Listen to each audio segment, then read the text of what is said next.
Hi hello నమస్తే. నేను మీ కట్టకర్తి. Folk singer శృతిని చంపింది ఎవరు?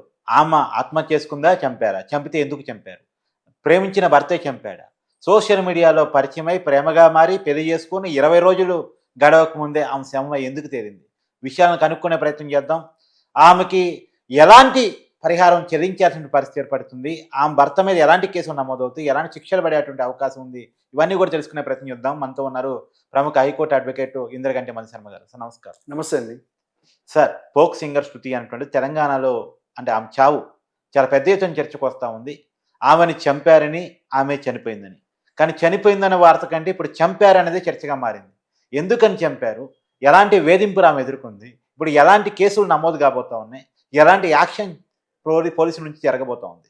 ఈ అమ్మాయిది లవ్ మ్యారేజ్. అవును. అండ్ మనం వచ్చినటువంటి వార్తల ఆధారంగా చూసుకుంటే ఈ అమ్మాయి 2 ఏళ్ల నుంచి దయాకర్ అనేటువంటి అబ్బాయితో లవ్ లో ఉంది. ఇన్స్టాగ్రామ్ లో పరిచయం. ఇన్స్టాగ్రామ్ లో అంటే సోషల్ మీడియా ప్రేమ. ముఖ్యంగా ఇక్కడ గమనించుకోవాల్సిందంటే సోషల్ మీడియా ప్రేమ. వ్యక్తిగతంగా తెలుసా లేదంటే పూర్తిగా కుటుంబం వ్యవహారాలు కానీ ఏమి కానీ ఈ అమ్మాయికి వ్యక్తిగతంగా తెలియవు. మరి ఎవరి ద్వారా తెలుసు అది కూడా తెలియదు. అంటే ఈ అమ్మాయి ప్రేమ వ్యవహారాన్ని కుటుంబంలో కుటుంబ సభ్యులు ఒప్పుకోలేదు. వాళ్ళిద్దరు అంటే ఇరుపక్కల ఆ అబ్బాయి వైపు కానీ ఈ అమ్మాయి వైపు కానీ 2 వైపుల వాళ్ళు ఈ ప్రేమను అంగీకరించలేదు, ఒప్పుకోలేదు. ఈ అమ్మాయి మరణాన్ని అంటే ఈ అమ్మాయి మరణించేంత వరకు అది వెళ్ళిందనమాట గొడవలు. వాళ్ళు ఇప్పుడు అదే చెప్తున్నారు, ఈ గొడవల వల్లనే తను చనిపోయింది. కానీ దీన్ని అత్తింటి వాళ్ళ నుంచి వర్షన్ ఏంటంటే ఇరువైపులు ఉన్నటువంటి మనస్పర్ధల వాళ్ళ వల్లే ఆ అమ్మాయి చనిపోయింది అంటున్నారు. కానీ ఈ అమ్మాయి వైపు వాళ్ళు ఏం చెప్తున్నారంటే తన మీద డౌరీ హెరాస్మెంట్ ఎక్కువ ఉంది, వరకట్న వేధింపులు. ఈ వరకట్న వేధింపుల వల్ల మాత్రమే ఆమె చనిపోయింది. కేవలం అంటే ఇక్కడ నుంచి 20 రోజులు పెళ్లి పంట కాళ్ళకి రాసిన పారాయణ ఆరలేదంటారు చూసారా, ఆ చందంగా అనమాట. 16 రోజుల పండుగ అయిపోయి ఉంటుంది, ఈ 4 రోజులు అయిపోయింది, 16 రోజుల పండుగ అయిపోయి. అంటే ఈ 20 రోజుల్లో తెలుగు సినిమా పాట ఉంటుంది సార్, రాసిన పారాని ఇంకా ఆరనలేదు. అవును, ఇప్పుడు సేమ్ అదే చందంగా ఇప్పుడు ఆ అమ్మాయి కేవలం 20 రోజుల్లో విగత జీవిగా మనకు కనపడింది. అంటే ఇంత దారుణమైన సంఘటన కార్తిక్ గారు. ఇక్కడ అర్థం చేసుకోవాల్సిన ముఖ్యమైన విషయం ఏంటంటే ఈ ప్రేమలు ఎటువైపు దారి తీస్తున్నాయి. ఇవాళ మనం నిన్నటి వరకు అతుల్ సుభాష్ విషయంలో మగవాళ్ళకి అన్యాయం జరుగుతుంది అనుకుంటున్నాం, చట్టాలు సరిచేయాలనుకుంటున్నాం. బట్ ఇది గనక నిజంగా డౌరీ డెత్ అయి గనక, వరకట్న వేధింపులు అయితే గనక మరి వాళ్ళ చట్టాలు కూడా వాళ్ళ అమ్మాయిల వైపే నిలబడుతున్న అవకాశం కనిపిస్తుంది కదా.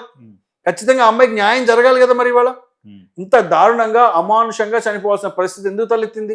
ఇక్కడే చాలా ప్రశ్నలు సార్. మీరు అడ్వకేట్ గా సమాధానం చెప్పారు.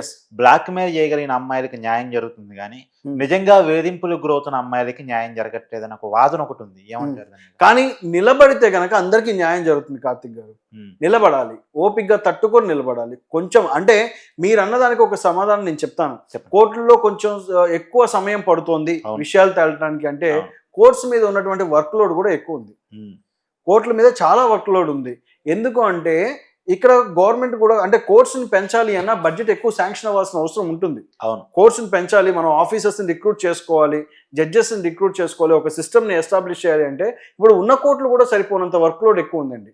ఇప్పటి నుంచి కేసులు తీయడం మొదలు పెడితే మళ్ళీ 10-15 ఏళ్ళు అయితే కానీ ఒక్కొక్క అంటే అంత వర్క్ లోడ్ ఎదురుగా 10-15 ఏళ్ళకి సరిపడా వర్క్ లోడ్ ఆల్రెడీ కోర్ట్స్ మీద ఉంది. కానీ ఇలాంటి అమ్మాయిలకి న్యాయం తొందరగా జరిగితే తప్ప ఇంకొక సంఘటన ఆపగలుగుతాం కదా. ఖచ్చితంగా కార్తిక్ గారు, న్యాయం జరగాలనే కోరుకోవాలి. అంటే న్యాయం తొందరగా జరగాలి అంటే ఇక్కడ మనం ఒకటి అర్థం చేసుకోవాలి, ఇంతవరకు ఆ కేసులో ఏం జరిగిందంటే పూర్తి వివరాలు రావాల్సిన అవసరం ఉంది. ఆ అమ్మాయి ఉరి వేయపడిందా లేకపోతే తనే హ్యాంగ్ చేసుకొని చనిపోయిందా, ఎవరన్నా వేసి అంటే ఆత్మహత్య లేదా హత్య అనేది చాలా క్లారిటీ రావాలి. ఆ క్లారిటీ వచ్చిన తర్వాత మాత్రమే ఆత్మహత్య సార్ దానికి ప్రేరేపించిన కారణాలు అంటూ ఉంటాయి కదా, అవి తెలుసుకోవాలి. అంటే అంతకు ముందు ఏమన్నా వైఫ్ అండ్ హస్బెండ్ మధ్యలో ఏమైనా గలాట జరిగిందా, ఏమైనా కొట్లాట జరిగిందా, అమ్మాయి బాడీ మీద ఇంకేమైనా మార్క్స్ ఉన్నాయా, ఇవి కాక ఏమైనా దెబ్బలు అలాంటివి ఏమైనా ఉన్నాయా అని చెప్పేసి ఇవన్నీ పోస్ట్ మార్టం రిపోర్ట్ లో వస్తాయి. లేదు ఇంకా అమ్మాయి వీళ్ళు ఒకవేళ ఊరేసిన అమ్మాయి ఇంకేమన్నా తీసుకొని ఏమన్నా అలా చనిపోయిందా, అంతకు ముందు ఉన్నటువంటి టెలిఫోన్ కాన్వర్సేషన్ ఏంటి, ఆ చుట్టుపక్కల ఇంటి వాళ్ళు ఏం చెప్తున్నారు, ఇవన్నీ పోలీసులు ఇన్వెస్టిగేషన్ లో అన్నమాట. ఎవరో చివరికి ఫ్రెండ్ కి కాల్ చేసి ఎందుకు చనిపోతున్నాను విషయం చెప్పిందంట. అది ఎందుకు చనిపోయింది ఎవరికి తెలియదు. అదే ఎందుకు చనిపోయింది అనే విషయం తెలిస్తేనే కదా. ఏదైనా ఉంటే ఒకవేళ ఈ అమ్మాయి వాళ్ళ కుటుంబ సభ్యులతో ఇష్యూస్ ఉంటే కూర్చొని మాట్లాడుకుంటే ఇరుపక్కల తెలిసేది. లేదు నిజంగా ఇది 100% ఆ అమ్మాయి కట్నం కోసమే ప్రేరేపించింది అయితే కనుక దీన్ని డౌరీ డెత్ కింద ట్రీట్ చేయాల్సి ఉంటుంది. అంటే ప్రేమ అబ్బాయి వాడు- శాపమైందా? ఆ? ప్రేమే ప్రేమ శాపమైందా? 100% శాపమైంది ఇక్కడ. ఉమ్. ప్రేమ 100% శాపమైంది అనుకోవాలి. ఇప్పుడు ఆ అబ్బాయి వాళ్ళు నిన్నటి నుంచి కనపట్లేదు, అబ్స్కాండ్ లో ఏదో ఉన్నారని చెప్తున్నారు. అంటే తప్పు ఇండైరెక్ట్ ఒప్పుకున్నట్టేనా? ఇండైరెక్ట్ గా ఒప్పుకున్నట్టు అని ఎలా చెప్పలేం కదా, అబ్స్కాండ్ లో ఉన్నంత మాత్రం తప్పు ఒప్పుకున్నట్టు అని కాదు.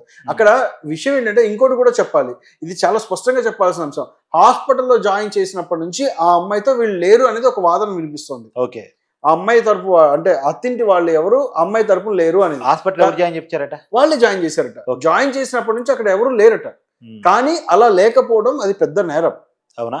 అది 100% ఇప్పుడు డౌరీ డెత్ కింద తీయాల్సి వస్తుంది. మీరు అన్నట్టు తప్పు ఒప్పుకున్నట్టు అంటే ఒప్పుకున్నట్టనే చెప్పాలి మరి వాళ్ళు అక్కడ అదే లేకపోతే.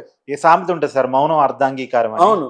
ఆ అబ్బాయి కూడా ఇంతవరకు ఎక్కడా కనపడలేదు మనకు. ఆ దయాకర్ కూడా ఎక్కడా కనపడలేదు, అతను ఎవరితోనూ మాట్లాడలేదు. అసలు ఏం జరుగుతుందో తెలుసుకోవాలి మనం కూడా, మరిన్ని విషయాలు తెలియాలి. బట్ ఏదైనా ఒక యువ కెరటం, ఆ అమ్మాయి చాలా అప్కమింగ్ సింగర్, చాలా మంచి పేరు తెచ్చుకుంది. అవును, అవును. తను ఇవాళ రాలిపోయిందంటే చాలా ఇదే బాధాకరంగా మనం ఉంది. టీవీలో పాప అమ్మాయి ఇంటర్వ్యూ కూడా చేసాం సార్. బా, చాలా మంచి really. సింగర్ తను. నిజంగా ఆ అమ్మాయి ఆత్మకు శాంతి కలగాలి ఏ లోకంలో ఉన్నా సరే.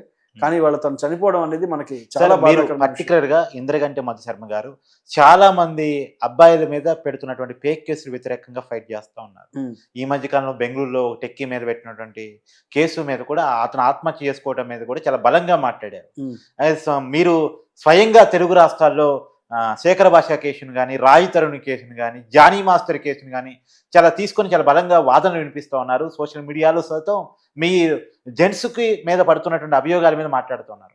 కానీ అదే క్రమంలో అమ్మాయిలని అఘాయిత్యాలకి పాల్పడి వేధించి చంపేటటువంటి వాళ్ళ మీద మీ స్టాండ్ ఏ రకంగా ఉండబోతుంది? ఇక్కడ ఒకటి అర్థం చేసుకోవాలి కార్తిక్ గారు, ఉమ్. నేను నిల్చుంది తప్పుడు కేసులు ఎవరైతే అవును. పెడుతున్నారో 100% వాళ్ళకి అగెనిస్ట్ గా ఉన్నాను, న్యాయం కోసం పోరాడం, అవును. తప్పుడు కేసుల మీద పోరాడం. ఇదే మధు శర్మ, ఇదే మా ఆఫీస్ లో ఉమ్. నేను మీకు ఒక చిన్న ఎగ్జాంపుల్ చెప్తా. ఉమ్. 4 ఆడపిల్లల్ని కనేసి వెళ్ళిపోయాడు వాడు. ఉమ్. ఒక అతను 4 ఆడపిల్లల్ని కనేసి అమ్మాయితో ఉమ్. ఆ అమ్మాయిని వదిలేసి వెళ్ళిపోయాడు. ఉమ్. మరి ఇప్పుడు ఆ అమ్మాయి తరపున నేను నిలబడి చేస్తున్నాను, అవును. ఆ అమ్మాయి తరపున నేను నిలబడి కేసు చేస్తున్నాం, ఆ అమ్మాయికి న్యాయం చేస్తున్నాం. ఉమ్. ఒక కానిస్టేబుల్ 4 పెళ్లిళ్ళు చేసుకొని ఆ అమ్మాయిని వదిలేసి మళ్ళీ వాళ్ళ జీవితాలు 2 ఆడపిల్లలు వాళ్ళకి పుడితే వాళ్ళకి ఏం న్యాయం చేయకుండా వదిలేస్తే ఆ అమ్మాయి తరపున నేను పోరాడుతున్నాను, ఆ కానిస్టేబుల్ మీద కంప్లైంట్ ఇచ్చాం, ఉద్యోగం కూడా తీయించేసాం. అవును. అంటే ఇక్కడ ఆడపిల్లలకి న్యాయం చేస్తున్నాం, అవును. మగ పిల్లలకి న్యాయం చేస్తాను. అంటే ఇక్కడ ఒకటి విషయం గుర్తుపెట్టుకోవాలి, కేస్ టు కేస్. తప్పుడు case to case is different అండి. తప్పుడు కేసు అంటే నిజంగా తప్పుడు కేసు అని చెప్తాం, అవును. 100% తప్పుడు కేసు. కానీ ఒకటి, ఇవాళ ఆడపిల్లల కోసం తెచ్చిన చట్టాలు చాలా మంచిదే. ఇలాంటివి ఇప్పుడు ఇన్సిడెంట్స్ ఇప్పుడు ఈ అమ్మాయి లాంటి ఇన్సిడెంట్ జరగడం చాలా బాధాకరం. అవును. నిజంగా ఇది వరకట్న వేధింపుల కేసు అయితే కనుక చాలా బాధాకరం. ఇది జరగకూడదని నేను మనస్ఫూర్తిగా కోరుకుంటా. బట్ ఇలాంటివి మనకి ఏమవుతున్నాయంటే 1000లో ఒక కేసు ఉంటుంది. ఇవాళ అర్థం చేసుకోవాల్సింది, ఈ 1000లో ఒక కేసు ఉంటాము, మిగిలినవి ఏమవుతున్నాయి 999 మంది మిస్యూజ్ చేసే విధంగా పెడుతున్నారు. వాటి మీద మాత్రమే పోరాటం చేశాను. ఇలాంటి ఆడపిల్లకి న్యాయం జరగకూడదని నేను ఎప్పుడు పోరాటం చేయాలి. వీళ్ళకి న్యాయం జరగాలి, వాళ్ళ తరపున నిలబడతారు. అమ్మ నాన్న చూసుకొని పేరెంట్స్ తరపున నిలబడ్డారు. ఖచ్చితంగా అమ్మాయిల తరపున మీరు అన్నట్టు 4 ఆడపిల్లని కానీ వదిలేసినటువంటి ఆడపిల్ల తరపున నిలబడ్డారు. అవును. మనకి కొంత సోషల్ రెస్పాన్సిబిలిటీ ఉంటుంది. ఆ సోషల్ రెస్పాన్సిబిలిటీని మనం బాధ్యతగా తీసుకొని నిలబడాల్సిందే. Thank you sir. Thank you.